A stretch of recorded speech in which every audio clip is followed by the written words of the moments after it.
입다의 교훈이라는 제목으로 말씀을 증거하겠습니다. 하나님은 은혜의 하나님입니다. 하나님이 은혜의 하나님이라는 것은 하나님께서 실패하고 고난 가운데 있는 우리들을 찾아오셔서 일해 주시고 도와주시는 분이라는 뜻입니다. 아브라함은 우상을 숭배했고 우상을 파는 자녀 아들이었습니다. 어느 날 하나님은 그를 믿음의 조상으로 세우기 위하여 그를 찾아가셔서 부르시고 믿음의 조상으로 만들어 주셨습니다. 다윗은 자기 집에서조차 인정받지 못하던 그런 아들이었습니다. 사무엘이 이스라엘 왕으로 기름 부으러 이새의 집에 갔을 때 아버지와 형들은 그를 부르지 않았습니다. 나중에 사무엘을 통하여 이새를 다윗을 부르고 그를 기름 부으시고 왕으로 세우셨습니다. 베드로는 밤이 새도록 그물질을 했지만은 한 마리도 잡지 못했습니다. 그런 적이 2번이나 있었습니다. 이때 주님께서 찾아가셔서 한 번은 배 오른편에 그물을 던지라, 또 한 번은 깊은 데로 그물을 던지라 하셔서 가득 잡게 해 주셨습니다. 이걸 보면 우리는 매 순간 하나님의 인도하심을 받아야 합니다. 베드로는 예수님을 3번이나 부인했습니다. 그런 그를 예수님이 찾아가셔서 그에게 있었던 내적인 상처들을 치유해 주시고 나중에는 성령을 부어주셔서 주님을 위하여 살아갈 수 있도록 도와주셨습니다. 이것이 하나님의 은혜입니다. 하나님은 우리를 찾아오십니다. 고난 가운데, 실패 가운데, 절망 가운데 있는 성도들을 찾아오셔서 우리를 일으켜 주시는 분입니다. 하나님의 은혜에는 조건이 없습니다. 그렇지만 분명한 목적이 있습니다. 우리가 참 좋아하는 성경 구절이 로마서 8장 28절입니다. 하나님을 사랑하는 자 곧 그 뜻대로 부르심을 입은 자들에게는 모든 것이 합력하여 선을 이룬다 했습니다. 맞습니다. 여러분 가운데 지금 있는 고난, 아픔, 절망, 그것 때문에 너무 상심해하지 마세요. 하나님이 그걸 가지고 선을 이루어 주세요. 아름답게 합력해서 선을 이루어 주세요. 그걸 바라보고 일어나셔야 됩니다. 그런데 그 선이라는 게 도대체 뭔가? 우리가 생각하고 있는 선하고 하나님이 이루어 주시는 선하고 많이 다릅니다. 하나님이 이루어 주시는 선이 훨씬 좋습니다. 훨씬 영화스럽습니다. 이어서 로마서 8장 29절을 보면 하나님이 미리 아신 자들을 또한 그 아들의 형상을 본받게 하기 위하여였습니다. 쉽게 이야기하면 하나님은 우리를 아들의 형상, 예수님 닮게 해 주겠다는 것입니다. 예수님의 사역을 하고 무엇보다도 목표가요, 예수님의 성품을 닮게 하는 것입니다. 맏아들의 성품, 맏아들은 좀 혼도 나고 영광도 있고 또 맏아들은 동생들을 이렇게 넓게 품어주는 그런 성품이 있죠. 예수님이 그런 성품을 가지셨습니다. 동생들을 이렇게 품어주고 부모님도 품어주고 싫어하는 사람도 품어주고 배척하는 사람도 품어주고, 이게 맏아들의 성품입니다. 하나님께서 저와 여러분을 이런 영광스러운 성품을 가지게 하시려고 성령을 보내셔서 일하십니다. 그래서 때로는 외롭게 만드세요. 때로는 실패하게도 만들고요. 때로는 사람들에게 미움받게도 하고요. 때로는 우리가 하나님의 일을 열심히 하는데도 아무도 도와주지 않는, 그래서 주님 생각하면서 살아가게 만드는, 그렇게 하세요. 그래서 선을 이루시는데 그 선이라는 것이 바로 성품을 만들어 주시는 거예요. 저와 여러분들 그 성품. 로마서 8장 30절에 보면은 부르신 자를 의롭다 하시고 의로운 자들을 영화롭게 하셨느니라 했습니다. 영화롭게. 그 영화롭게 하셨다는 것이 하늘에 올라가서 영화롭게 하셨다는 뜻도 있지만 우리의 성품을 예수님처럼 신의 성품으로 만들어 주는 거예요. 신의 성품. 이게 하나님이 저와 여러분에게 은혜를 주시는 목적입니다. 은혜를 받고 맏아들과 같이 그런 성품을 가지는 것, 그게 하나님이 은혜를 주시는 목적입니다. 이때 우리가 할 일도 있습니다. 주님이 때로 고난을 주실 때 순종도 하고요, 이렇게 저렇게 하라고 할 때 좀 싫지만은 주님 따르겠습니다. 그렇게 하면 정말 그 과정들은 너무 고통스럽고 피하고 싶지만은 나중에 되면은 와, 하나님이 이렇게 해주셨구나 하고 간증할 수 있게 해주세요. 하나님이 이끌어 주실 때 예, 하나님 힘들지만 순종하겠습니다 하고 이렇게 가는 거예요. 그러면 정말로 우리가 생각하는 것과 달리 예상치 못한, 예기치 못한 그런 은혜가 우리에게 있습니다. 우리도 변하고 우리 때문에 사람들이 많이 살아나는 역사, 그런 역사가 일어납니다. 오늘 본문은 사사 입다 이야기입니다. 입다, 삶을 두 가지로 이렇게 나눌 수 있는데요, 초기의 입다와 후기의 입다가 있습니다. 초기의 입다는 오늘 성경을 보면요, 그 예수님의 성품과 사역을 희미하게 드러냅니다. 영광스럽죠.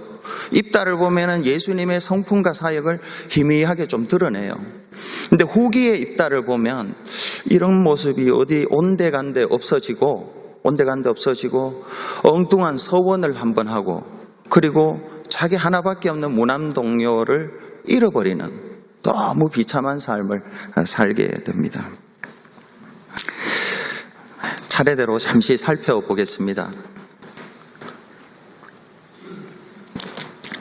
첫 번째로 사사 입다, 삶의 특징이요, 두 가지로 예수님의 모습을 희미하게 보여줍니다. 여기에서 예수님이 어떤 분이신가를 우리가 캐치해내고 붙잡아야 됩니다. 그러니까 첫 번째는 예수님은 우리의 생명의 주가 되시고 생활의 주인이 되십니다. 예수님은 우리의 생명의 구주가 되시고 생활의 주인이 되세요. 입다는 요단강 동편, 요단강이 이르면 동쪽의 길르앗 지역인데, 이 길르앗 지역에서 태어났고 자기 어머니가 기생이었어요. 서자 출신입니다. 이게 이 입다 이전에 사사가 기드온이었잖아요. 기드온의 마지막 아들, 71번째 아들 아비멜렉, 이 아비멜렉이 서자였듯이 이 입다도 서자 출신이었습니다. 그래서 자기 이복 형제들, 자기 첫째 엄마들의 형제들에 의해서 많이 괴롭힘을 당하고 집에서 살지 못하고 결국에는 쫓겨났습니다. 입다는 형제들의 죽이려는 그런 위협을 벗어나서 돕이라는 땅에 가서 살았습니다. 거기에 있는데 잡류들이, 성경을 보면요, 11장 처음에 보면 잡류들이 그 입다 주위에 몰려들었다고 그렇게 기록하고 있습니다. 입다는 지하세계의 보스 같았고요, 좀 낭만적으로 표현을 하면 해적 같은 사람이었습니다. 그런데 하나님이 그를 픽업하셔가지고 그를 쫓아낸 이스라엘의 리더로 삼으셨어요. 놀랍죠? 하나님이 이런 분이세요.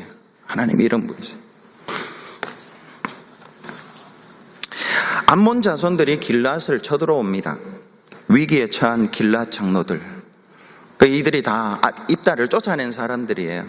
그런데 이 길앗 장로들은 자기들이 이길 길이 없으니까 입다를 생각하고 입다를 찾아가서 도움을 청합니다.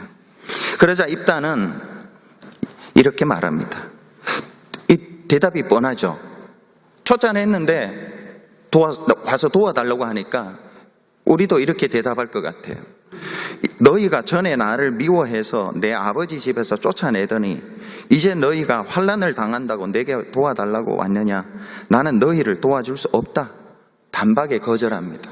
왜 옛날에 쫓아내놓고 지금 필요하니까 와서 도와달라고 하느냐라는 것이죠. 이 내용은 중요한 게요, 지난주에 봤던 사사기 10장 10절에서 16절 내용을 연상케 합니다. 10장에 보면은 사사 야일이 죽었습니다. 이스라엘이 지도하던 영적 지도자가 없으니까 온갖 우상들을 다 섬겼다고 기록합니다. 우상은 예속을 낳습니다. 우상은 좋은 것 같지만은요, 결국은 우리를 비참하게 종이 되게 합니다. 그들이 섬겼던 암몬과 블레셋이 오히려 이스라엘을 쳐들어옵니다. 절박한 가운데 이스라엘이 하나님께 부르짖어 구원을 청하지만 하나님은 매정히도 거절합니다. 입다가 말한 것 같이 똑같이 그렇게 이야기합니다. 옛날에 너희들 내가 많이 도와줬는데 지금은 안 돼. 지금은 안 돼. 이렇게 거절합니다. 왜 그럴까요? 하나님께서 그들을 어려움 속에서 구원해 주시는 생명의 구주가 되실 뿐 아니라 이제는 진짜로 그 이후에도 그들 생활의 주인이 되시기 위함이었습니다. 여기까지 가시려고 한번 거절하신 거예요. 거절당한 기도로 인해서 이스라엘은 하나님의 참뜻을 알고 참 회개를 합니다. 하나님만 바라봅니다. 하나님만 도와주세요. 그렇게. 그래서 하나님이 세우신 게 입다예요. 입다, 사사 입다입니다. 입다에게 거절당한 길앗 장로들 역시 참 회개를 합니다. 그러면서 입다에게 이렇게 말합니다. 내가 당신을 머리로 삼겠습니다. 머리로. 입다는 한 번 더 확인합니다. 저들의 말이 진짜인가? 지금 당장 어려움에서 벗어나기 위한 그냥 속임수인가? 아니면 진심에서 우러나오는 건가? 그걸 확인을 합니다. 이렇게 말합니다. 만일 여호와께서 그들을 내게 넘겨주시면 내가 과연 너희의 머리가 되겠느냐? 다시 묻습니다. 그러자 이 길앗 장로들은 이렇게 대답을 합니다. 맞습니다. 당신은 우리의 머리가 될 뿐만 아니라 장관이 될 겁니다. 오늘 본문 10절에 보면 그렇게 나옵니다. 머리와 장관이 됩니다. 여러분, 머리와 장관이 무슨 의미입니까? 머리는 구원해 주신다는 주의 구주가 되신다는 거고, 장관은 구원해 주신 다음에 미니스트리 하는 거죠. 다스린다는, 통치하는 거예요. 생활의 주인이 된다는 것입니다.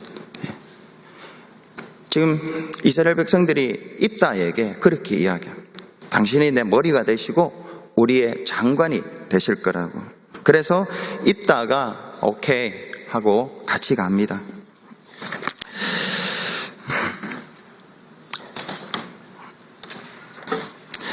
둘째로 여러분, 예수님은 저와 여러분의 주인이 되실 뿐만이 아니라 생활의 주인이 되신다는 것을 꼭 기억하시기 바랍니다. 입다가 이걸 보여줬습니다. 둘째로 예수님은 율법을 다 이루셔서 율법의 마침이 되셨습니다. 입다는 길앗의 머리가 되어 암몬 자손과 전쟁을 하러 이제 합니다. 그런데 입다는 군사적인 방법을 쓰지 않고 먼저 외교적이고 정치적인 평화적인 방법을 사용합니다. 오늘 신문을 보니까 문재인 대통령이 5명의 특사를 세워서 북한으로 내일 보낸다고 하더라고요. 1박 2일의 여정을 통해서 대화를 하는 이 정치적이고 외교적이고 평화적인 방법, 군사적인 방법을 쓰기 이전에 지금 입다가 지금 그걸 사용하고 있습니다. 사자들을 보내서 암몬 족속들에게 왜 우리를 쳐들어왔느냐고 그렇게 묻습니다. 그러자 암몬 왕은 지금 너희들이 거주하는 땅은 원래 우리 땅인데 너희들이 빼앗은 것이니 평화롭게 돌려달라고 억지를 부립니다. 입다는 다시 사자를 보내서 3가지로 너희들의 주장이 잘못되었다고 진리를 가르쳐 줍니다. 첫째는 여호와 하나님이 그 땅을 우리에게 주셨기 때문에 이것은 우리 것이다. 오늘 PPT는 준비 안 했습니다만 한번 들어보세요. 24절인데 내신 그 모스가 내게 주어 차지하게 한 것을 내가 차지하지 아니하겠느냐? 우리 하나님 여호와께서 우리 앞에서 어떤 사람이든지 쫓아내시면 우리가 그것을 차지하리라. 이게 입다가 암몬 왕에게 설득한 이 논리가 그들의 신의 논리예요. 너희들의 신이 너희에게 준 땅을 너희가 차지하지 않느냐? 우리 하나님이 우리에게 준 땅 우리가 차지한 것 너희들 논리대로 맞지 않느냐? 지금 그겁니다. 예. 하나님이 우리에게 주셨기 때문에 우리 땅인데 이 논리는 너희도 너희 신이 준 땅이면 너희 것이니까 우리도 우리 신이 준 하나님이 준 땅이면 우리 것이다. 이걸 이야기한 겁니다. 두 번째는 그 땅을 차지한 지가 매우 오래되었다. 26절에 보면은 잘 들어보세요. 이스라엘이 헤스본과 그 마을들과 아로엘과 그 마을들과 아르논 강가에 있는 모든 성읍에 거주한 지 300년이거늘 그동안에 너희가 어찌하여 도로 찾지 아니하였느냐. 이 이스라엘이 요단강 동편의 길르앗 땅을 차지한 지가 몇 년이 되었다고요? 300년이 되었어요. 300년이 되었는데 그 중간에 와서 좀 자기 것이면 찾아가지, 왜 지금에야 와서, 300년이 지난 지금에야 와서 자기 땅이라고 주장하느냐라는, 이거는 틀렸다라는 것이죠. 진리를 두 번째 가르쳐 주었습니다. 세 번째는 27절에 보면 내가 내게 죄를 짓지 아니하였거늘 내가 나를 쳐서 내게 악을 행하고자 하는도다. 일단은 이스라엘은 하나도 죄를 짓지 않았습니다. 그런데 암몬이 일방적으로 와서 왜 우리를 치느냐라는 것이죠. 입다가 세 가지 사실, 좀 성경적으로 이야기하면 세 가지 진리를 암몬 왕에게 이야기를 했습니다. 그런데 암몬 왕은 입다가 가르쳐 주신 이 세 가지 진리를 짓밟아 버렸습니다. 거절했습니다. 여러분, 입다가 진리를 선포를 했어요. 선포를 했는데 암몬 왕이 억지를 부르면서 그 진리를 그냥 무시해 버렸습니다. 거절했습니다. 이 모습이, 입다의 이 모습이 희미하게나마 예수님의 모습이에요. 율법을 이루신 예수님의 모습입니다. 파편적으로 보여줘요. 예수님께서 이 땅에 오셨습니다. 저와 여러분을 구원하러. 근데 자기 땅에 오매 자기 백성이 영접하지 않았습니다. 사람들은 그를 멸시했고 버렸습니다. 제자들도 버렸습니다. 고향 사람들조차 예수님을 배척했습니다.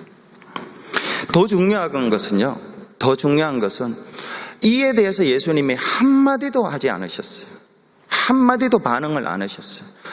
이사야 53장 7절에 보면은 그가 곤욕을 당하여 괴로울 때도 그의 입을 열지 아니하였으며 마치 도수장으로 끌려가는 어린 양과 털 깎는 자 앞에서 잠잠한 양과 같이 그 입을 열지 아니하였도다. 한마디도 안 했어요. 한마디는 할 수 있지 않습니까?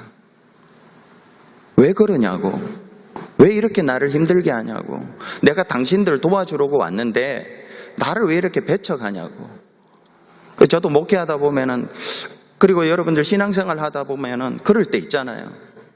좋은 일 하는데 배척당하고, 그럴 때 여러분 어떻게 하세요? 주님은 도수장에 끌려가는 어린 양과 같이 잠잠했다 했습니다. 한마디도 하지 않으셨어요. 근데 이게 왜 그런가 할 때요, 이게 율법을 다 이루시기 위해서 그랬어요. 그럼 율법을 왜 다 이루셨는가? 그것은 십자가에 달려 죽으시기 위해서 그랬어요. 십자가에 달리기 위해서는 의로워야 돼요. 의로워야지 십자가에 달릴 수 있어요. 십자가에 달린 사람은 두 종류인데, 한 종류는 자기 죄 때문에 달려 죽어요.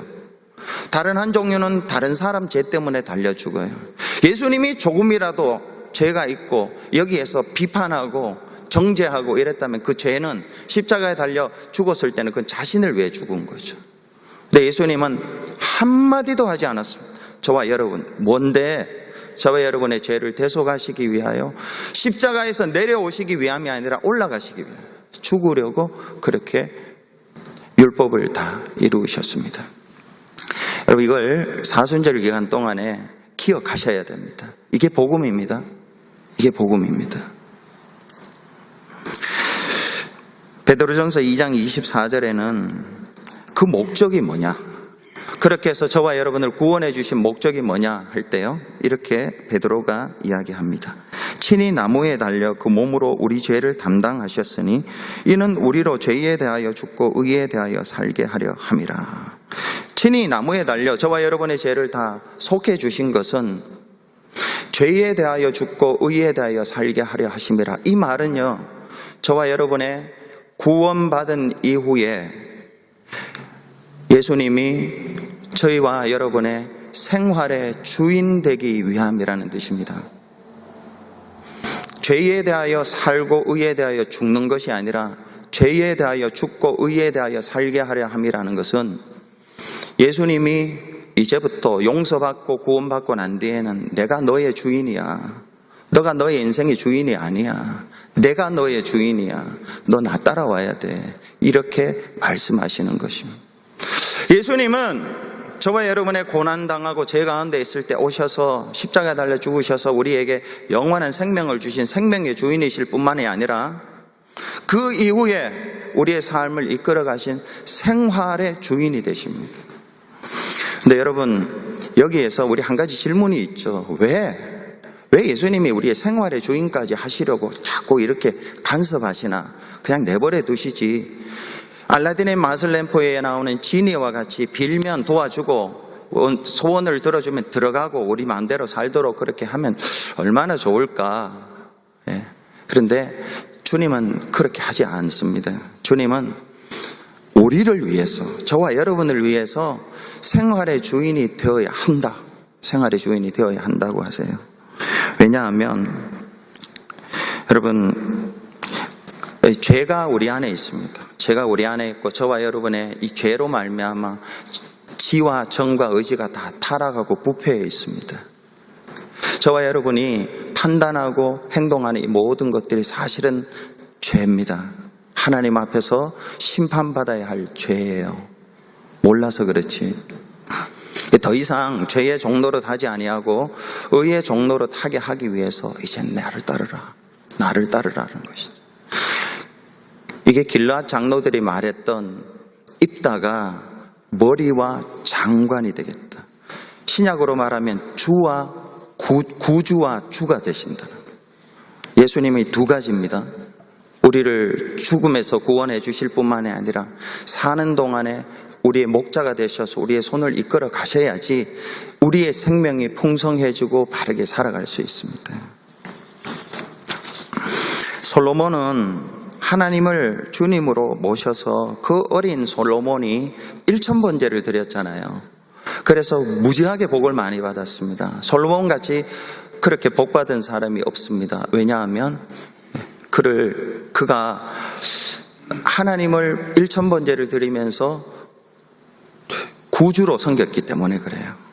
그런데 솔로몬은 그 후반의 인생이 페루나가 되었습니다. 이유는 그의 부인이 1000명이잖아요. 1000명이고 온갖 잡신들을 다 섬겨서 그 후 자기 아들 후반에는 남북 이스라엘, 남유다 북이스라엘로 갈라져서 너무너무 비참한 인생이 전개되었죠. 그 이유는 그가 하나님을 어렵고 힘들 때, 자기가 어리석을 때는 하나님을 섬겼어요. 그래서 복을 많이 받았는데 복을 많이 받고 난 뒤에는 하나님을 주인으로 섬기지 않았기 때문에 그래요. 생활의 주인으로 섬기지 않았기 때문에 그래요. 그래서 이 솔로몬이 자기 아들에게 남겼던 말이 이겁니다. 잠언 3장 6절에 범사의 그를 인정하라. 그리하면 내 길을 지도하시리라.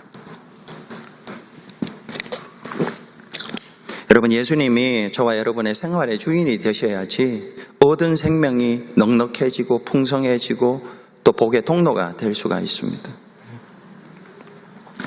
두 번째로 사사입다는 두 가지 면에서 생활을 실패를 했습니다.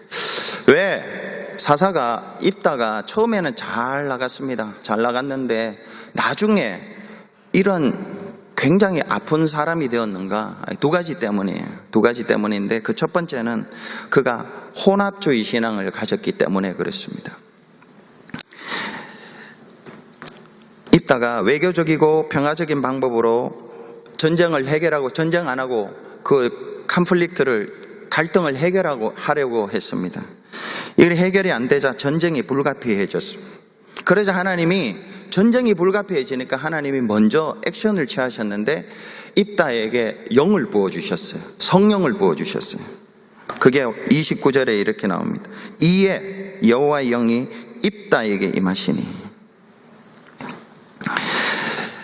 그러면 입다는 승리를 확신하고 하나님이 도와주시겠구나, 성령이 임하시면 하나님이 도와주시겠구나 하고 담대하게 전쟁에 나가야 되는데 가다가 멈춰서 한 게 있습니다. 그게 서원이었어요. 서원. 이렇게 서원합니다. 만일 암몬 자손을 내게 넘겨 승리하게 하시고 평안히 돌아오게 하시면 돌아올 때 누구든지 내 집 문에서 나와서 나를 영접하는 그는 여호와께 번제로 하나님 드리겠습니다. 이거였습니다. 서원을 하고 이 입다는 나가서 싸웁니다. 하나님께서 그에게 전면적인 승리를 주십니다.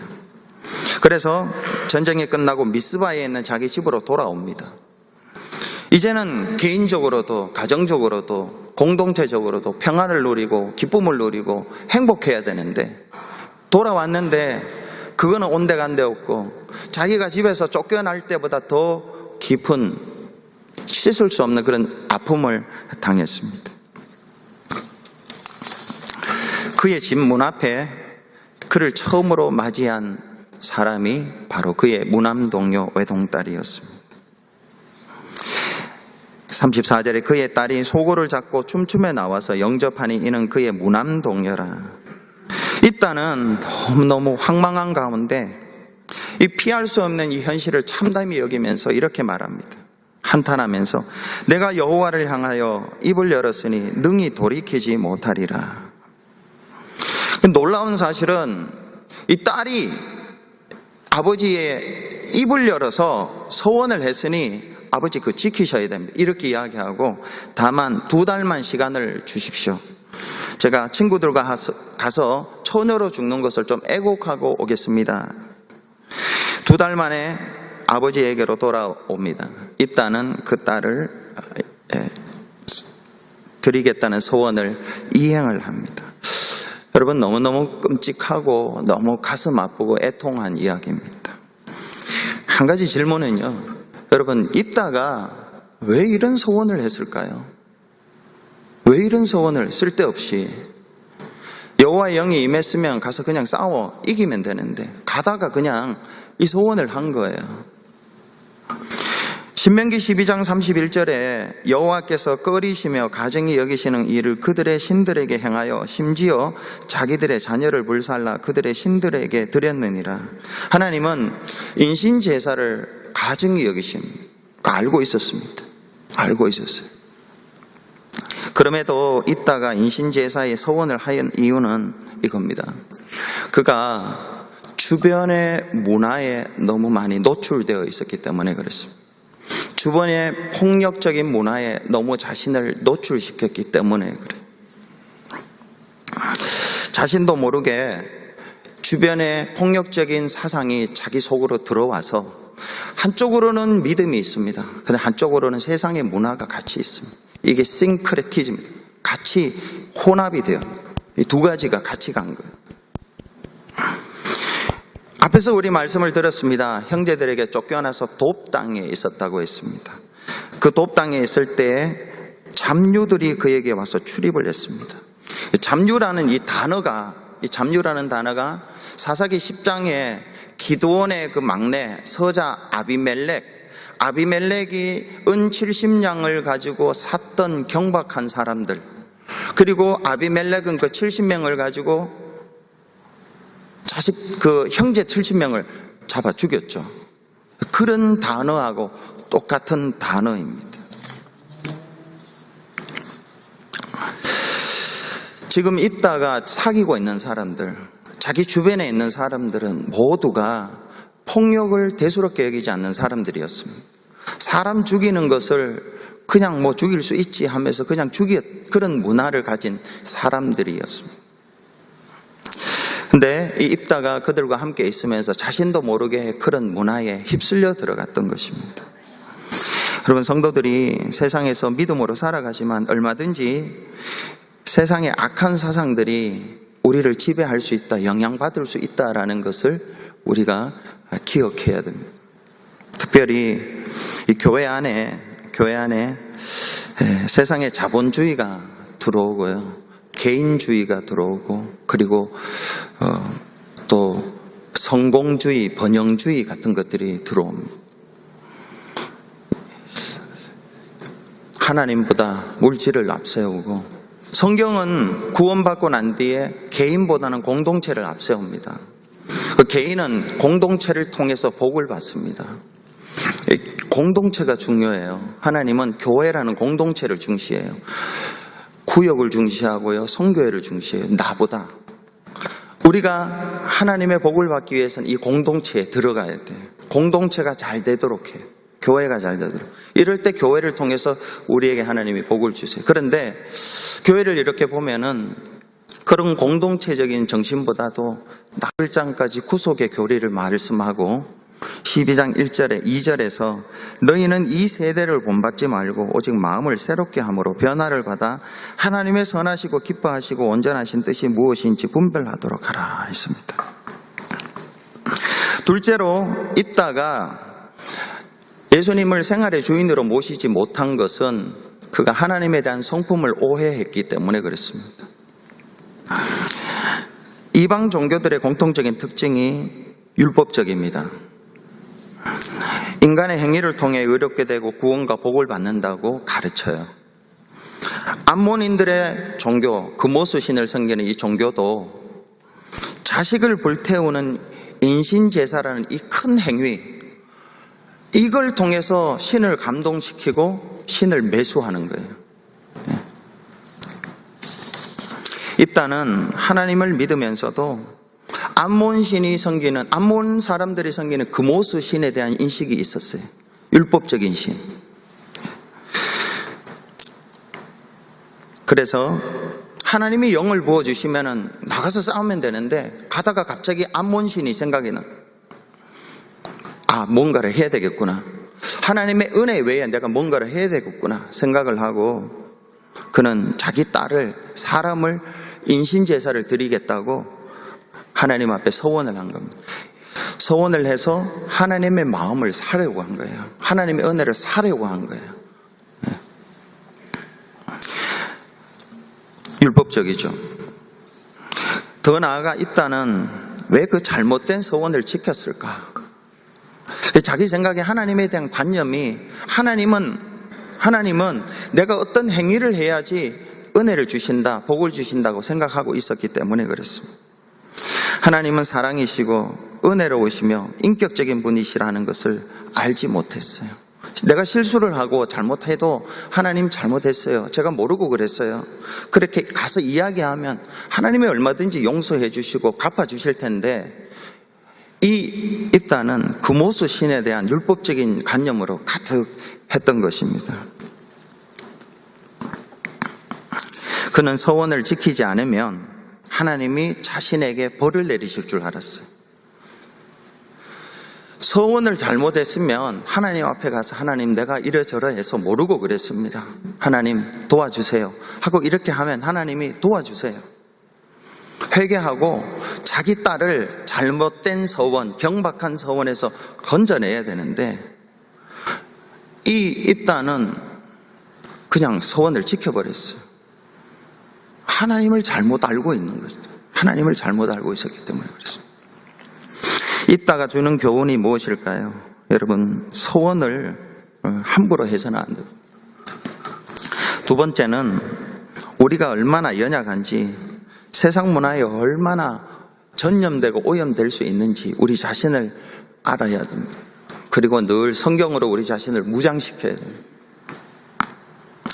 뿐만 아니라 하나님은 율법적인 하나님이 아니라 하나님은 우리를 오셔서 도와주시는 은혜의 하나님이십니다. 이 하나님을 생활의 주인으로 모시고 살아야 됩니다. 이 하나님을 믿으면은 여러분 오셔서 우리를 도와주시는데 그렇다면 우리가 어떻게 반응을 해야 할까요? 그 주님이 생활의 주인이신 주님이 오셔서 우리를 도와주신다면 내가 서원을 하면서 막 이렇게 행위를 해야 할까요? 그 하나님을 믿고 평안히 거해야 할까요?